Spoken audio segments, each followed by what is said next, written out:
doang biar kamu terima cintanya. Kamu tuh jangan mimpi ya. Kamu mau jadi pacar dia. Kamu mau nikah sama dia.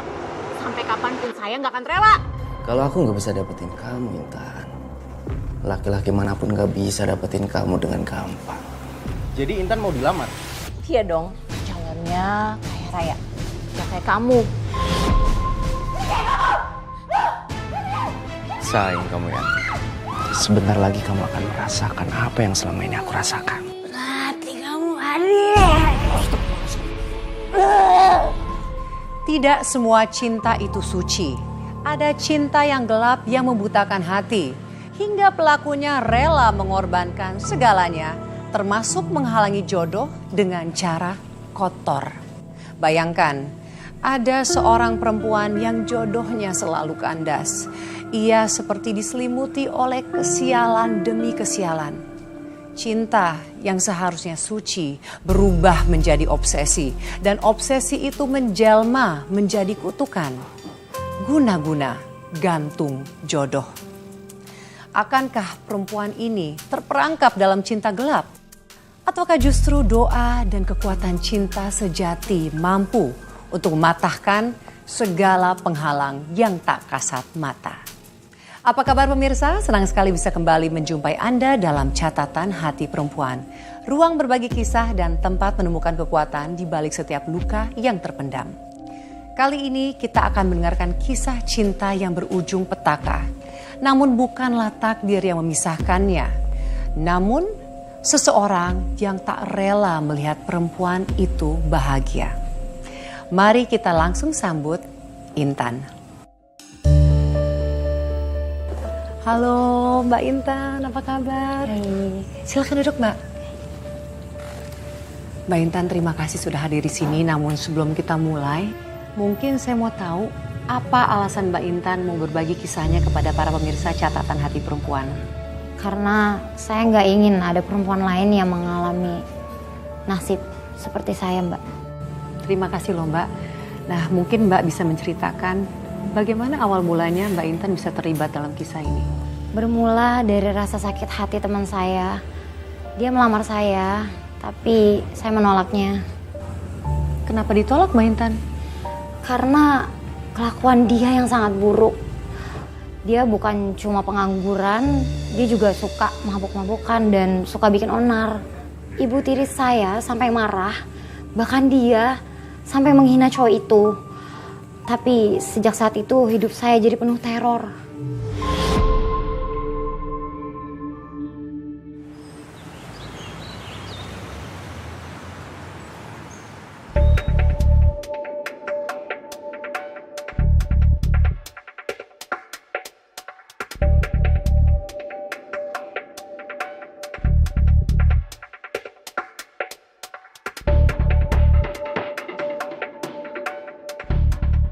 Diminum tehnya.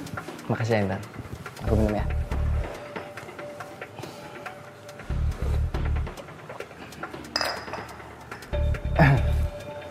Jadi Bu, saya kesini, saya mau melamar Intan. Melamar? Ngaca Junet. Mau kamu kasih makan apa? Omongan doang. Kamu tuh pengangguran, berandalan. Masa depan kamu tuh nol besar. Jangankan jadi suami. Buat diri kamu sendiri aja kamu gak becus. Ibu, jangan kasar-kasar gitu. Junit kan datang ke sini baik-baik. Harusnya dia tuh tahu diri ya. Datang ke sini bawa muka dia yang gak tahu malu. Tapi saya cinta Bu sama Intan.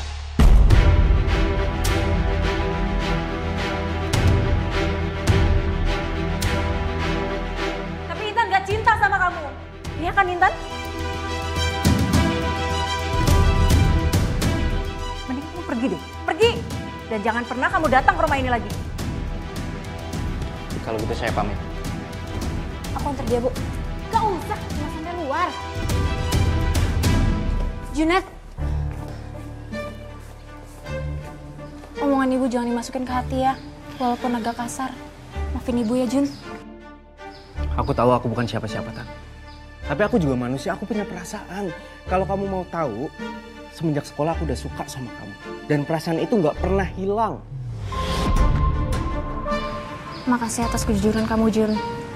Tapi maaf, aku nggak bisa balas perasaan kamu. Kita jadi temen aja ya? Tak, aku mohon sama kamu terima cinta aku ya. Aku cinta mati sama kamu. Nggak ada perempuan satupun yang bisa gantiin kamu. Jun, udah Jun, tolong berdiri Jun. Aku nggak mau kamu ngerendahin diri kamu. Kenapa? Apa gara-gara aku pengangguran? Aku miskin, nggak punya mobil. Bukan itu Jun, bukan itu. Masalahnya bukan tentang uang, status. Aku nggak bisa balas perasaan kamu karena aku punya pacar. Dan kita sebentar lagi juga akan menikah. Maaf ya Jun, bukan maksud aku buat nyakitin kamu.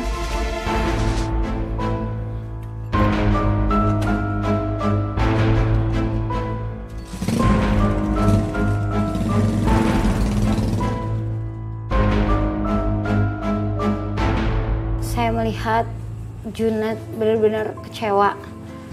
Saya ngerti, mungkin dia merasa terhina. Tapi saya nggak pernah punya perasaan apa-apa sama dia dari dulu. Oke Mbak, jadi ini bukan cuma masalah ekonomi ya Mbak ya, tapi lebih ke karakter, lebih ke kebiasaannya si Junet ini. Menurut saya pasangan hidup itu bukan cuma soal cinta, tapi tanggung jawab, arah hidup, dan saling menguatkan. Kalau dari awal udah punya kebiasaan buruk seperti itu, gimana saat nanti saat sudah menikah? Tapi kan pada saat itu kan dia sampai bersimpuh di hadapan Mbak. Apa gak ada rasa kasihan sedikit pun? Atau mungkin ingin memberikan harapan? Tapi saya gak mau memberikan harapan palsu. Lagi pula saat itu saya sudah punya pasangan dan ingin menikah. Jadi saya lebih memilih jujur walaupun menyakitkan. Tapi ternyata apa Mbak? Apa yang terjadi selanjutnya? Ternyata penolakan saya, makian dan hinaan dari ibu tiri saya, semuanya berakibat fatal, Mbak.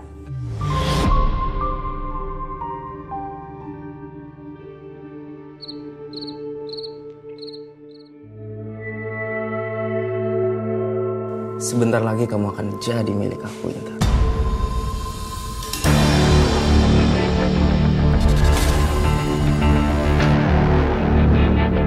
Dengan guna-guna gantung jodoh dari Mbak Dukun, kamu gak bakalan dapet jodoh. Kalau aku gak bisa dapetin kamu, Intan, laki-laki manapun gak bisa dapetin kamu dengan gampang. Dan mulai malam ini, siapapun yang datang buat deketin kamu akan hancur satu persatu. Sampai kamu datang sendiri ke pelukanku.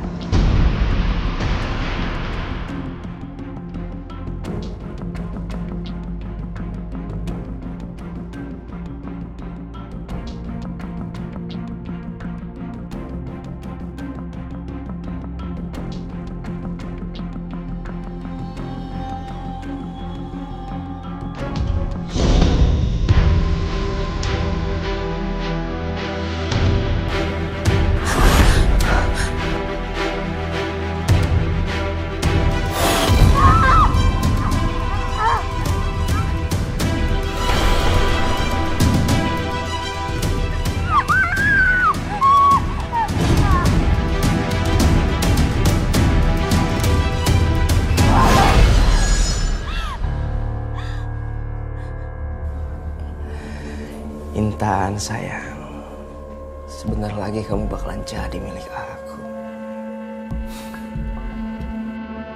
Kenapa ya dada aku tiba-tiba sakit?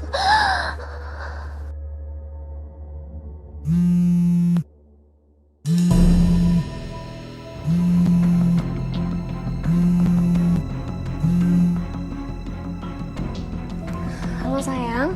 Intan, kita putus ya. Kamu ngomong apa sih? Kamu nge-prank aku ya? Enggak, aku serius. Aku mau kita putus. Kok kamu tiba-tiba ngomong kayak gitu? Emangnya aku salah apa? Kamu nggak salah apa-apa kok. Akunya aja yang udah nggak mau lanjutin hubungan kita. Udah, itu aja ya yang mau aku omongin. Nang, halo? Sadar atau tidak kau lakukan itu. Aku salah apa, Nang? Kenapa kamu jahat banget gini, Nang?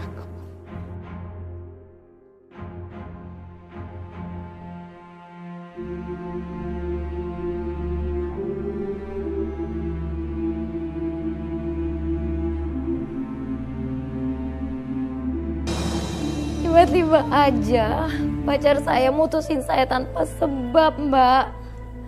Padahal sebelumnya baik-baik aja. Gak ada tanda-tanda akan ada masalah besar. Kok bisa tiba-tiba sih, Mbak? Jadi belum ada atau nggak ada pertengkaran sama sekali sebelumnya? Gak ada. Bahkan sehari sebelumnya kita tuh masih video call seperti biasa. Masih sempat bilang sayang. Dan waktu itu Mbak langsung percaya begitu aja? Awalnya saya kira mungkin dia dipengaruhi ibu tiri saya. Soalnya dari dulu ibu emang gak pernah suka saya pacaran. Saya mikir mungkin dia nekan pacar saya.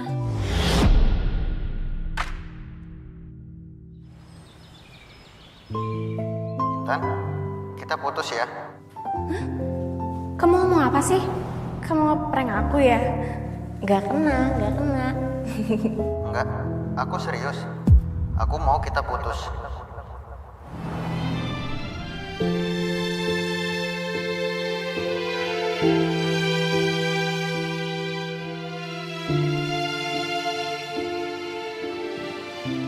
Kamu kenapa? Pagi-pagi udah melamun. Aku putus, Bu, sama Danang. Syukurin. Dari awal juga ibu udah gak serak sama itu cowok. Cuman buruh pabrik. Gajinya berapa sih? Ya ampun, Bu. Aku lagi sedih loh. Kok Ibu ngomongnya kayak gitu?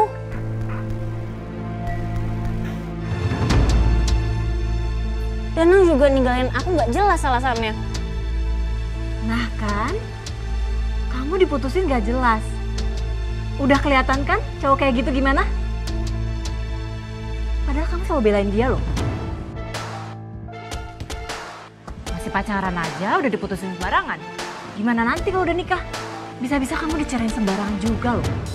Jangan sembarangan ya, Bu, kalau ngomong. Udah, gak usah baper. Bagus deh kalau udah putus. Nanti ibu cariin kamu cowok yang benar, ya, yang mapan, yang kaya, yang kerjanya jelas, ya, yang kehidupannya enak, duitnya banyak. Bu, aku bukan tipe cewek yang mandang cowok dari harta ya. Halah, anak zaman sekarang nggak menilai dari harta. Terus nanti kalau hidupnya sengsara, kesel.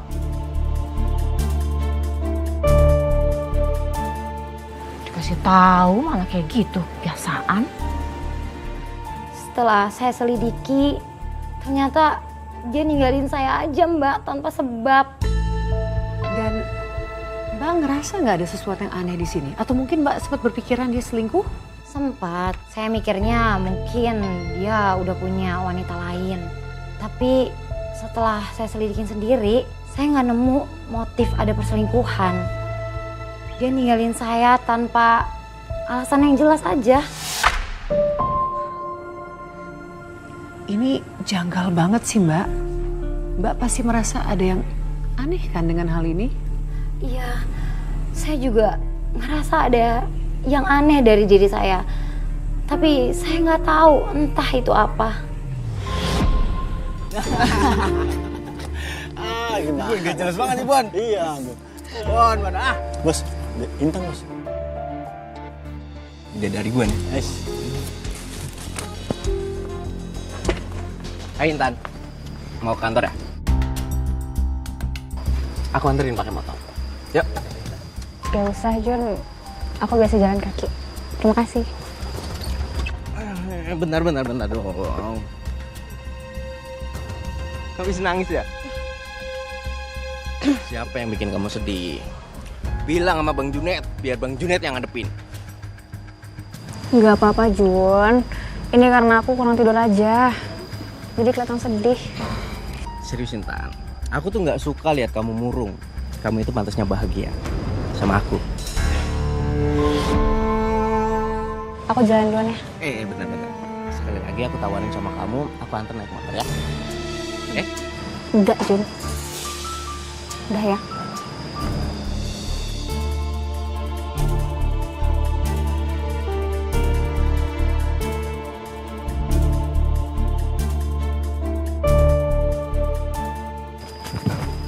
Lanjut dong, Mas. Di saat saya masih bingung, kenapa tiba-tiba diputusin sama pacar saya tanpa sebab. Ibu tiri saya selalu aja sibuk banget nyariin jodoh buat saya. Serius Mbak? Padahal kan hati Mbak tuh masih hancur. Apa ibu tiri Mbak tuh nggak mau ngasih ruang dulu untuk Mbak memulihkan diri? Gak sama sekali Mbak. Saya udah bilang berkali-kali, saya belum siap. Saya nggak mau dijodohin. Tapi kenapa ya Mbak ya? Ibu tiri Mbak tuh begitu kekeh, begitu maksa. Apa dia belum pernah dengar secara langsung dari Mbak bahwa Mbak belum siap? Saya udah sering bilang berkali-kali Mbak ke ibu tiri saya.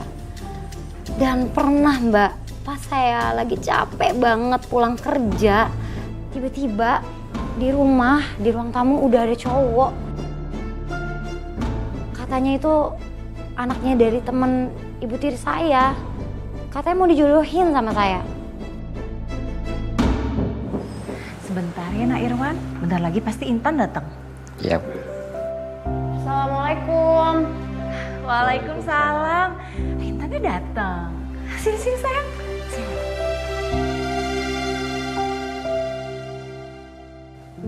Intan, kenalin, ini Irwan, anak teman lama ibu waktu ibu kerja di koperasi.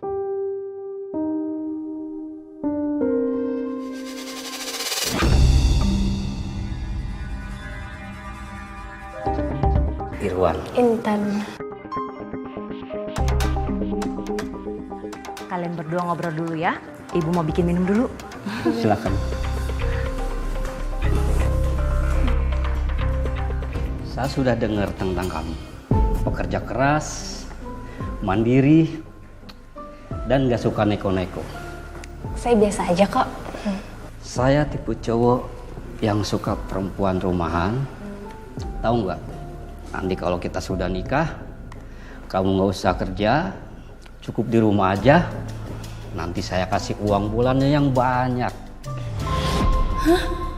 Cowok kayak gini mau dijodohin ibu sama aku? Ih, nggak banget. Ngomongnya sombong.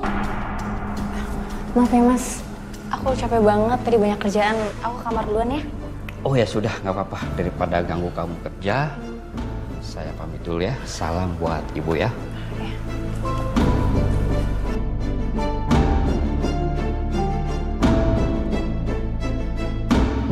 Loh, Irwannya kemana?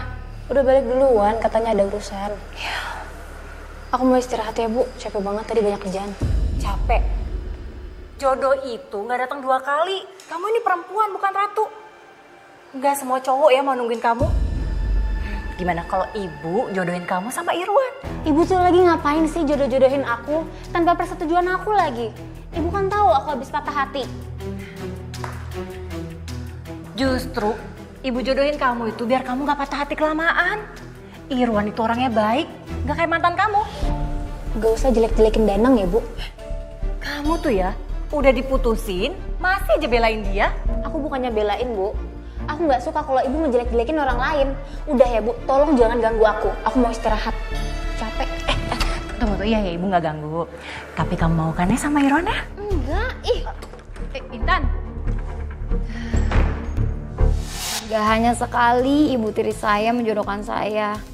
Mungkin udah 5 kali. Ya, tapi entahlah. Saya sama semua cowok-cowok itu perasaan saya kurang srek. Mbak, 5 kali itu bukan angka yang sedikit loh Mbak. Dan dari semua calon-calon itu, Masa gak ada satupun yang cocok sih Mbak? Gak ada. Entah karena pembawaannya, caranya ngomong, atau perasaan saya aja kali yang gak klik gitu. Tapi yang paling berat itu cowok yang terakhir. Berat kenapa Mbak? Apa karena cowoknya atau karena situasinya? Situasinya, waktu itu ibu tiri saya tiba-tiba jatuh sakit. Katanya sih karena malu udah menjodoh-jodohin saya. Tapi saya nggak pernah nerima. Jadi Mbak akhirnya menerima dijodohin karena merasa kasihan? Iya, bukan karena saya suka sama cowok itu. Karena kalau misalkan saya nolak lagi, itu pasti menyakiti hati ibu tiri saya. Jadi Mbak ini bisa menjadi sebuah beban batin yang luar biasa ya Mbak ya? Antara mau menuruti perasaan hati dan juga nggak mau nyakitin perasaan orang lain. Ibu makan dulu ya, biar bisa minum obat. Ibu nggak mau, Tan. Ibu udah nggak selera apa-apa lagi. Jangan gitu, Bu. Ibu harus makan. Ibu emang cuma ibu tiri kamu. Ibu nggak punya hak buat maksa kamu terima jodoh dari ibu. Ibu malu, Tan. Belakangan ini orang-orang udah banyak bisik-bisik. Katanya anak ibu nggak laku-laku. Dijodohin pasti ditolak terus. Ibu, jangan ngomong kayak gitu ya. Aku sama sekali gak ada maksud buat bikin ibu malu. Jadi kamu terima kan, Tan?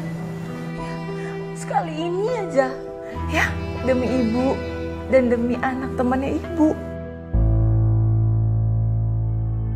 Ya, Tan? Iya, Bu. Aku terima. Kalau ini yang bisa buat ibu tenang. Makasih ya, Tan. Ibu tahu kamu anak yang baik. Yaudah, sekarang ibu makan dulu ya.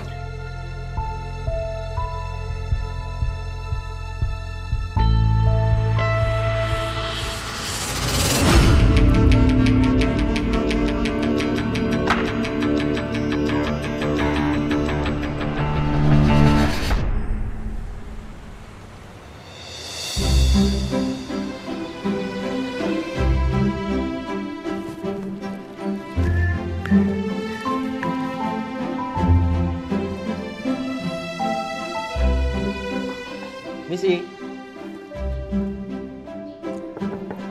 Misi.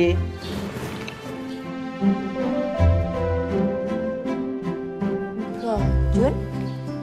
Ini aku bawain buah. Buat kamu sama ibu kamu. Ih, makasih banyak loh. Repot-repot banget. Enggak lah, nggak repot. Santai aja. Apa itu? Alah, buah-buahan. Paling hasil malak dari pasar.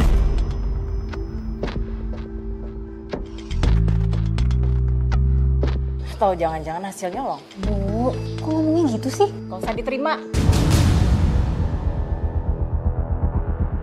Yang ada nanti kita sekeluarga sakit perut. Karena makan buah haram, hasilnya nyolong. Nih, ambil. Jangan pernah bawa apapun ke rumah ini lagi, percuma. Kok ngomongnya gitu sih, Bu? Dia kan cuma niat baik. Kamu nih ya, masih aja belain berandalan kayak dia. Udah tahu masa depannya nggak jelas.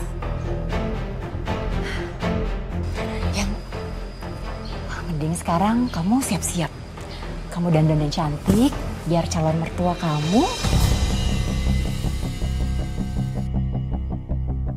sama calon suami kamu seneng lihat kamu. Sampai mereka terpersona, ya? Apa, Bu? Jadi Intan mau dilamar? Iya dong. Calonnya kaya raya. Ganteng, punya masa depan. Gak kayak kamu.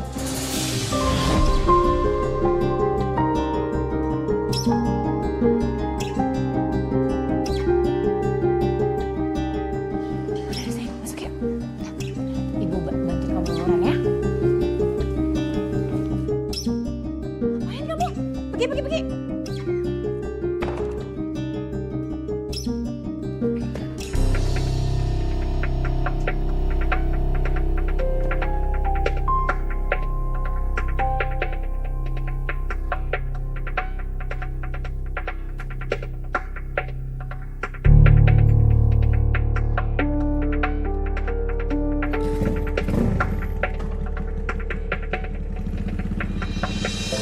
saya kembali menghina Junet, Mbak. Dan yang paling menyakitkan lagi, saat itu saya nggak bisa berbuat apa-apa. Saya cuma bisa diam. Padahal saya tahu Junet pasti ngerasa sangat tersinggung.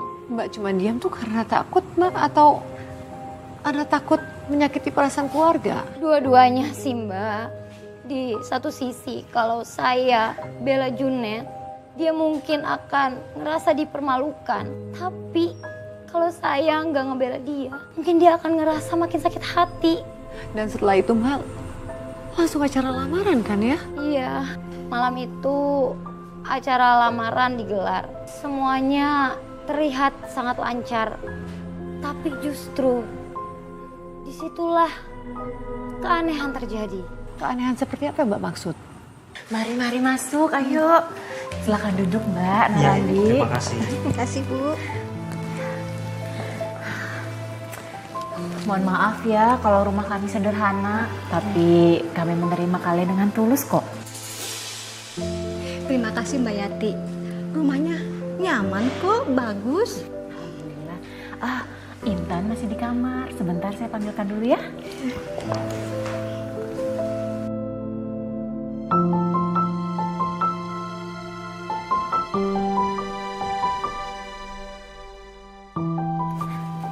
Intan, Randi udah datang sama keluarganya juga.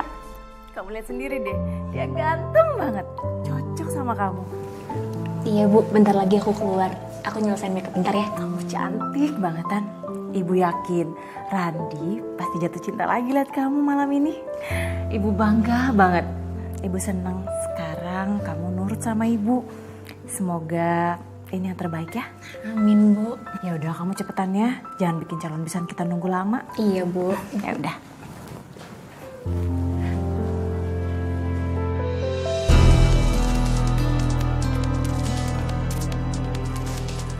Intan, sayang kamu cantik banget. Tapi sayang kamu harus ngerasain malam ini. Laki-laki tadi nggak jadikan ngelamar kamu.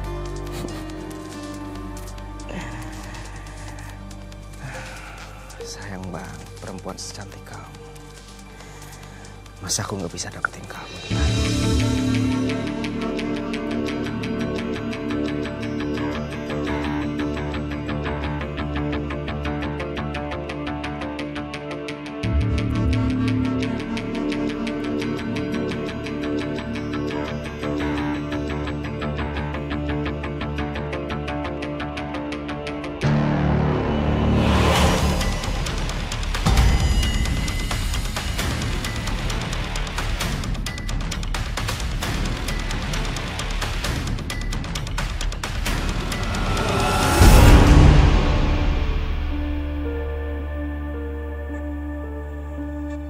Pokoknya Mbak sama Nak Randi pasti gak akan nyesel deh sama Intan. Intan tuh anaknya baik, sopan, pinter masak lagi. Udah gitu anaknya cantik, apalagi kalau udah dandan. Cantiknya udah kayak bidadari turun dari langit. Saya tuh suka dibilang tetangga kalau beruntung banget punya anak kayak Intan.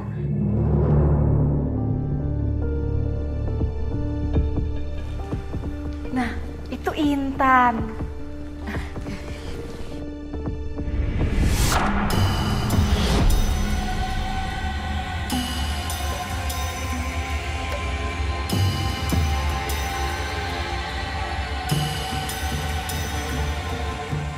Itu wajahnya kok seperti itu Ibu ya? Gitu ya? Kalian pasti takjub kan lihat kecantikan anak saya? Nggak kalah cantik sama selebriti. Sini sayang. Nih, kamu salim sama calon mertua dan calon suami kamu. Astagfirullahaladzim. Kok baunya kayak bangke ya? Iya Bu, badannya bau. Ini nggak normal ini Bu. Saya nggak nyium bau apapun. Iya apa sih? Ini rumah wangi loh. Kalian ngomong apa sih? Bu Yati, maaf ya. Kami tidak lanjut lamaran ya. Saya takut wajahnya Intan yang menyeramkan. Loh, ayo Randy. Loh kok gitu? Bu, saya pamit ya. Lo ada apa Bu? Ada apa sih? Gara-gara kamu Intan, kamu tuh emang bawa sial ya. Mereka jadi gak lamar kamu tahu nggak? Kok nyalahin aku sih, Bu? Yang ngejodohin aku kan Ibu. Kamu tuh ya sama kayak almarhum bapak kamu. Susah banget diatur, makanya dia sakit-sakitan sampai meninggal. Gak usah bawa-bawa Bapak ya, Bu. Bapak gak pernah maksa hidup Ibu. Jadi Ibu harus bersyukur. Dulu Ibu apa? Cuma janda di kampung yang ditolongin Bapak. Kurang ajar kamu ya. Gak usah coba-coba kasarin aku. Karena Bapak kandungku aja gak pernah ngelakuin itu. Dasar anak kurang ajar. Hari itu akhirnya saya nggak jadi lamaran, Mbak. Tapi Mbak, saya jadi penasaran Mbak. Jadi pada saat lamaran itu, calon suami dan calon mertua Mbak bilang kalau mereka takut. Iya Mbak, mereka bilang kalau muka saya tuh jelek banget. Mereka juga bilang kalau badan saya tuh bau busuk, bau bangkai, sampai buat mereka mual. Kok bisa gitu sih Mbak? Saya juga nggak tahu Mbak, saya juga heran Mbak. Terus gimana Mbak dengan Ibu Tiri Mbak? Dia pasti kecewa banget dong Mbak ketika tahu Mbak nggak jadi dilamar. Sejak acara lamaran yang gagal itu, hubungan saya dan Ibu Tiri saya jadi renggang. Ibu Tiri Mbak marah besar ya? Sampai-sampai waktu itu kita ribut. Mbak, sebentar Mbak. Tapi masa Ibu Tiri Mbak tuh nggak merasa ada yang aneh? Ketika calon mantu dan calon besannya mengatakan, maaf ya Mbak, kalau Mbak itu jelek dan bau, masa dia nggak merasa ada yang janggal? Mungkin Ibu Tiri saya waktu itu masih emosi dan jadi dia nggak ngeh terhadap diri saya. Tapi semenjak saat itu saya jadi ngerasa ada yang aneh di diri saya. Makanya saya mulai curiga sama Junet. Sama Junet Mbak? Memangnya apa sih yang membuat Mbak akhirnya curiganya sama dia? Soalnya waktu itu saya pernah mergokin Junet ngelakuin hal yang enggak Mbak. Ngapain sih Ibu ngejelek-jelekin almarhum Bapak? Bikin kesel aja deh.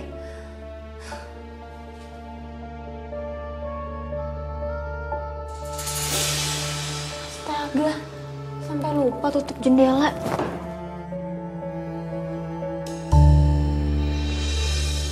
Itu Junet kan? Ngapain ya di situ? Malam-malam gini lagi.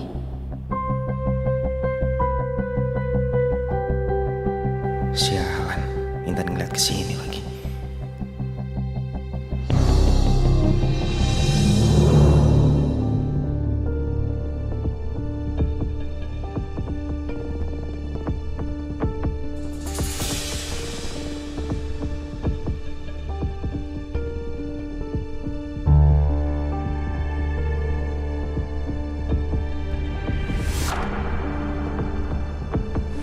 Kayak ada orang ya. Itu orang ya? Mas, maaf, boleh jalan bareng gak ya? Saya takut udah malam kalau jalan sendiri. Mas?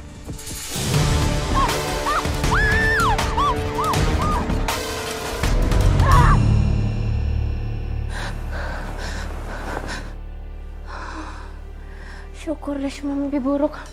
Kalau gitu aku lanjut tidur lagi deh. Besok pagi harus jalan kerja.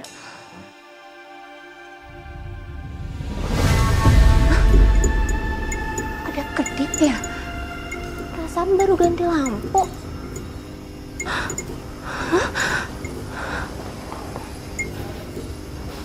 Kayak bau melati.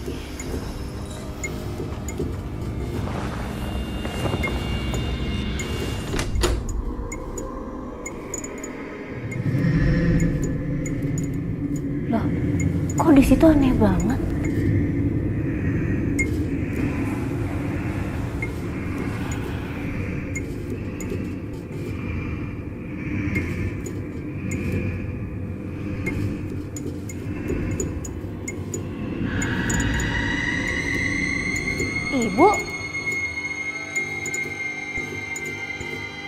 Ibu ngapain malam-malam di sini?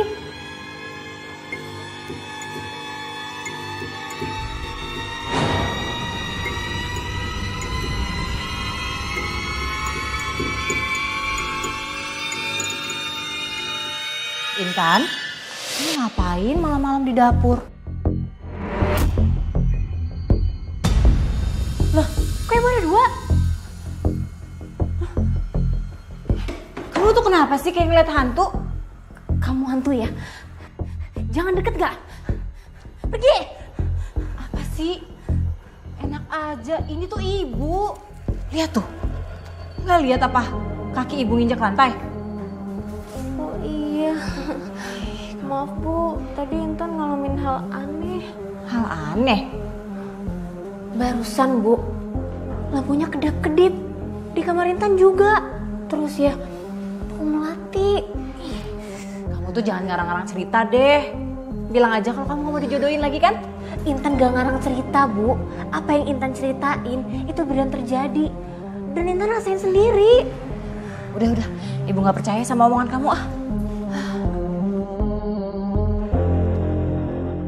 Jadi setelah kejadian itu, Mbak diteror sama hal-hal yang aneh. Iya Mbak, saat itu saya benar-benar ketakutan. Setiap saya mau ke dapur atau ke kamar mandi, saya selalu aja was-was. Aduh Mbak, aku gak kebayang jadi kamu, kasihan banget Mbak. Apa yang kamu lakukan Mbak, agar bisa terbebas dari teror yang menyeramkan itu? Akhirnya saya curhat soal itu ke teman-teman kantor saya Mbak. Kok malah curhat teman-teman kantor Mbak? Soalnya teman kantor saya ini orangnya benar-benar religius Mbak. Jadi saya pikir mungkin aja dia bisa bantuin saya. Jadi gitu Mas ceritanya. Menurut Mas Hadi, apa ya yang harus aku lakuin supaya terbebas dari teror ini? Jujur Mas, aku udah capek banget ketakutan setiap hari. Saran saya cuma 2, Tang. Yang pertama, kamu harus lebih rajin ibadah. Dan yang kedua, kamu harus mendekatkan diri sama Allah.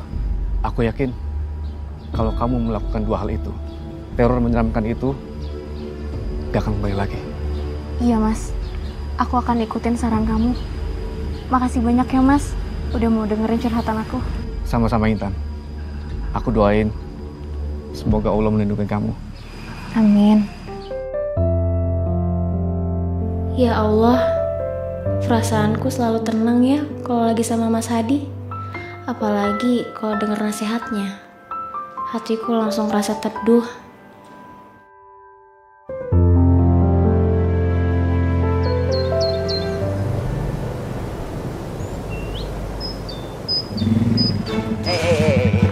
Neng Intan, baru balik ya? Abang Junet anterin. Sorry. Terima kasih, tapi aku jalan kaki aja. Intan. Aku nggak ada maksud apa-apa kok. Aku mau anterin kamu pulang karena aku pengen berbuat baik aja sama kamu. Kan kita teman. Emang ada yang salah ya? Ya udah, aku mau kok dianterin pulang sama kamu. Gitu loh. Yuk.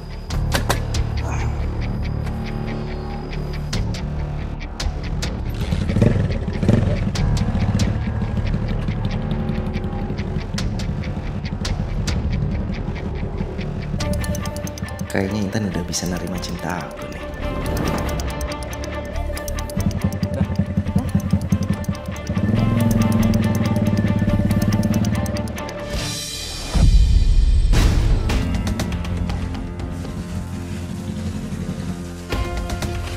Makasih ya Jun udah anterin aku pulang.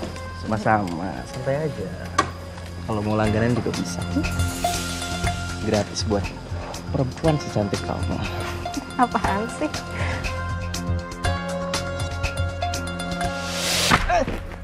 Bu, apaan sih? Bukan saya, bukan tanaman, ngapain disiram, Bi? Bu, berhenti Bu, kasihin dia kesusahan. Iya siapa suruh kamu kesini? Udah tahu orang lagi nyiram.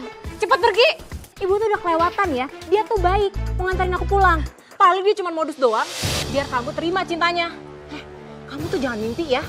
Kamu mau jadi pacar dia, kamu mau nikah sama dia. Sampai kapanpun saya nggak akan rela. Cepat pergi, saya siram lagi nih. Jun, maafin ibu aku ya. Iya, aku juga nggak apa-apa kok. Santai aja. Cepat pergi. Iya, Bu. Bu. Pulang ya.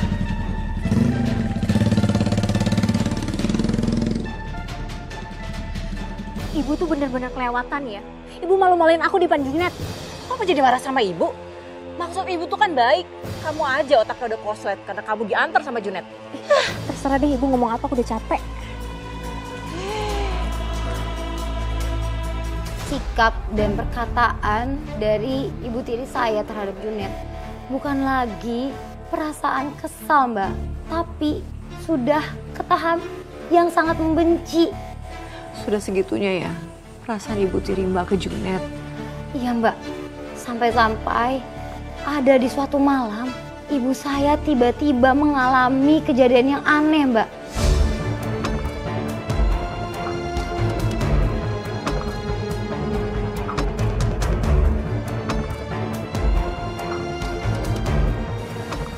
Masuk. Masuk.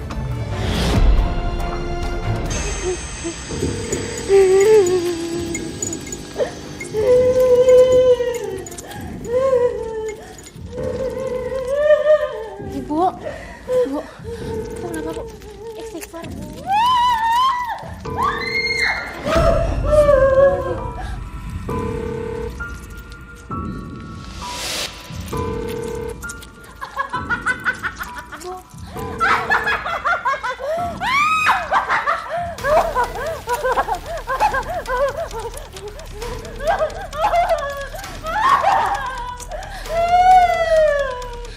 Ya Allah, Ibu kenapa begini, ya Allah?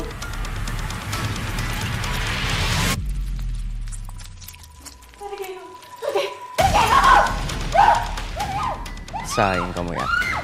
Sebentar lagi kamu akan merasakan apa yang selama ini aku rasakan. Bu, istighfar Bu, istighfar. Astagfirullahaladzim. Astagfirullahaladzim.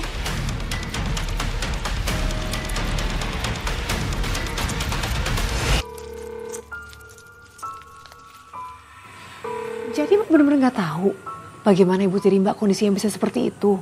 Saya pikir ibu tiri saya hanya stres aja waktu itu.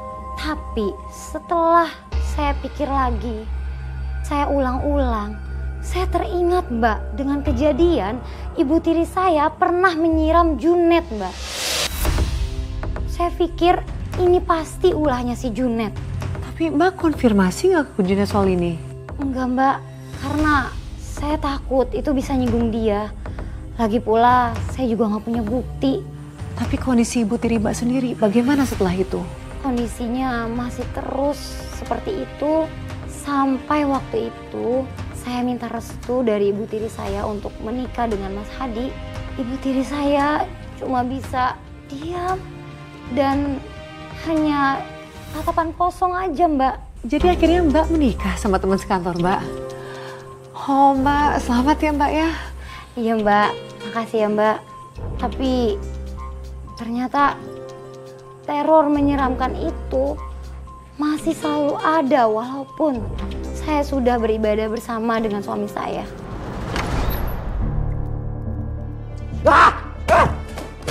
Sialan aku kecolong. Bisa-bisanya Intan nikah aku gak tahu.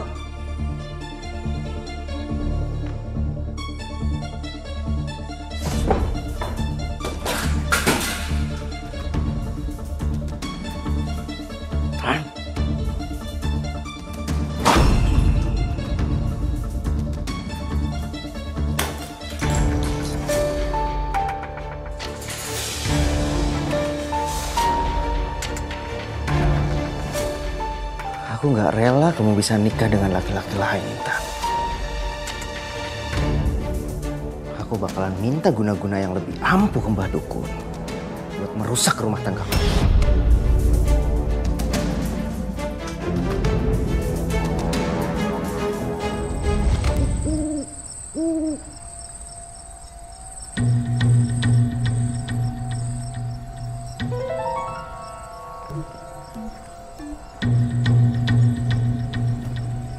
Sekarang kamu akan habis, Intan.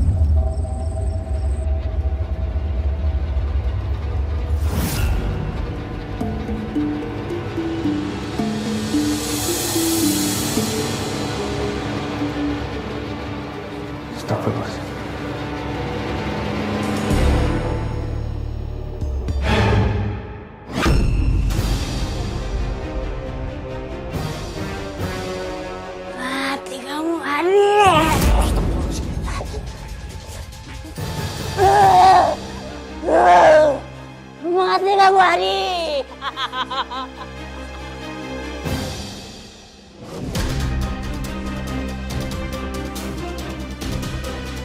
Bismillahirrahmanirrahim.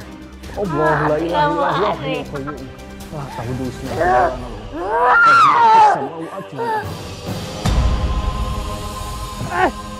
Panas! Panas!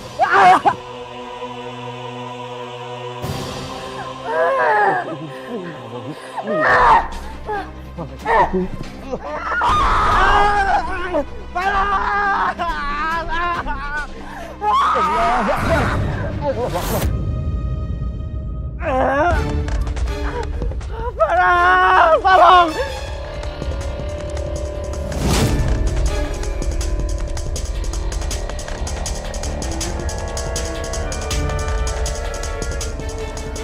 Alhamdulillahirrahmanirrahim.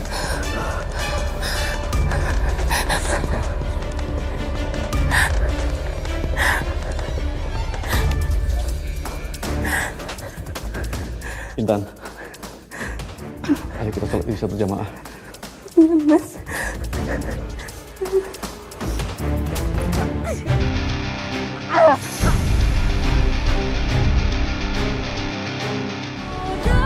Amin ya rabbal alamin. Intan, suara siapa itu? Kayak suara Junet. Kita lihat aja ya mas, takut dia kenapa-napa. Yaudah, ayo.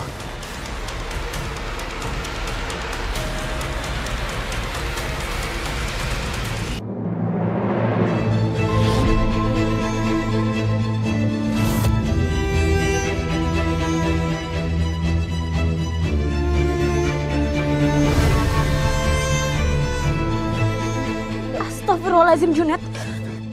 Ternyata bener ya dugaan aku selama ini. Kamu yang udah guna-guna aku. Bukan aku. Aku gak mungkin ngelakuin itu semua sama kamu, Intan. Aku gak mungkin, Intan. Udah gak usah bohong lagi.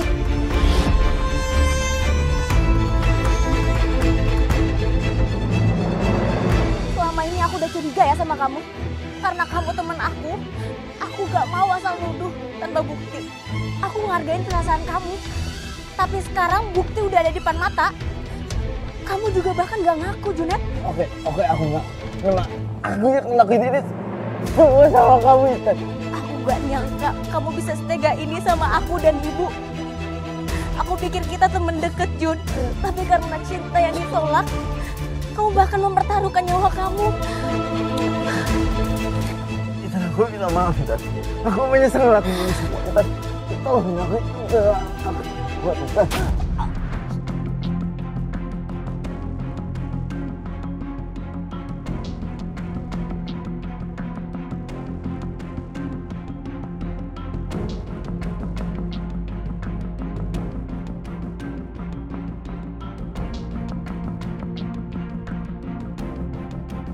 Ya Allah, ampunilah segala dosa-dosa hamba-Mu ini ya Allah. Berikanlah keselamatan untuk hamba-Mu ini ya Allah. Rabbana atina fid dunya hasanah wa fil akhirati hasanah wa qina azabannar.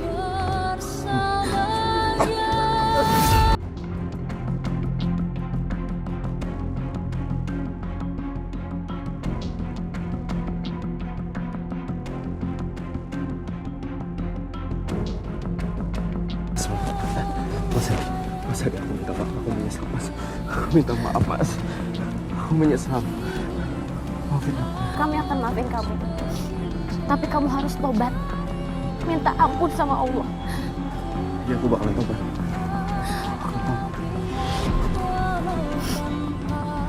Sejak hari itu, teror menyeramkan itu sudah berhenti seutuhnya, Mbak. Duh, Mbak, syukurlah.